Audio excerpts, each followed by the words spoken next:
பயன் ஈன்று நன்றி பயக்கும் பயன் ஈன்று பண்பின் தலைப்பிரியா சொல்.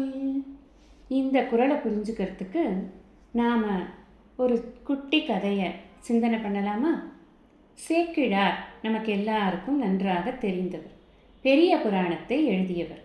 தொண்டை மண்டலத்தில் அவர் வாழ்ந்து வந்தார். குன்றத்தூர் அப்படிங்கிற ஊரில் இருந்தார். அவருடைய அப்பா அனபாய சோழன் அப்படிங்கிற அந்த சோழ மன்னருடைய அரசவையில் அவர் இருந்து கொண்டு இருந்தார். ஒரு நாள் அந்த சேக்கிழாருடைய அப்பா கிட்ட சோழ மன்னர் கேட்டார், இந்த உலகத்தை விட பெருசு எது அப்படின்னு கேட்டார். இவருக்கு ஒன்றும் புரியலை, அவருக்கு பதில் சொல்ல தெரியல. அதையே ஒரு நாளைக்கு சொல்கிறேன் அப்படின்னு சொல்லிட்டு வீட்டுக்கு வந்துட்டார். ரொம்ப கவலையோடு இருக்கார். இந்த சேக்கிழார் சிறுவனாக இருக்கிறார். அவர் என்னப்பா ஆச்சு, ஏன் ரொம்ப கவலையாக இருக்கீங்க அப்படின்னு கேட்ட பொழுது இந்த மாதிரி என்னை கேட்குறார், உலகத்தை விட பெரியது எதுன்னு கேட்குறார். தெரியவே இல்லையேம்மா எனக்கு அப்படின்னு சொல்லி வருத்தப்படுறார்.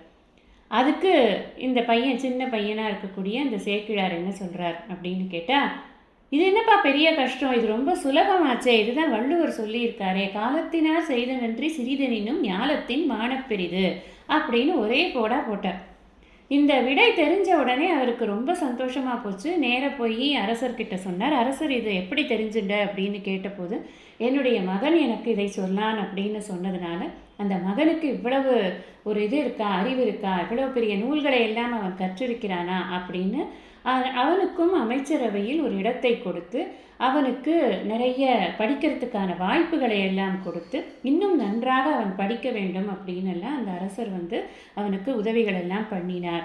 அது மாத்திரம் இல்லை, அப்படி படிக்கிறதுனால அவனுடைய சொற்கள் எல்லாம் எப்பவுமே ரொம்ப நல்ல சொற்களாக இருக்கும், வீண் போகாத சொற்களாக இருக்கும், பயனுள்ள சொற்களாக இருக்கும், நன்மையை நாடி சொல்லக்கூடிய சொற்களாக இருக்கும்.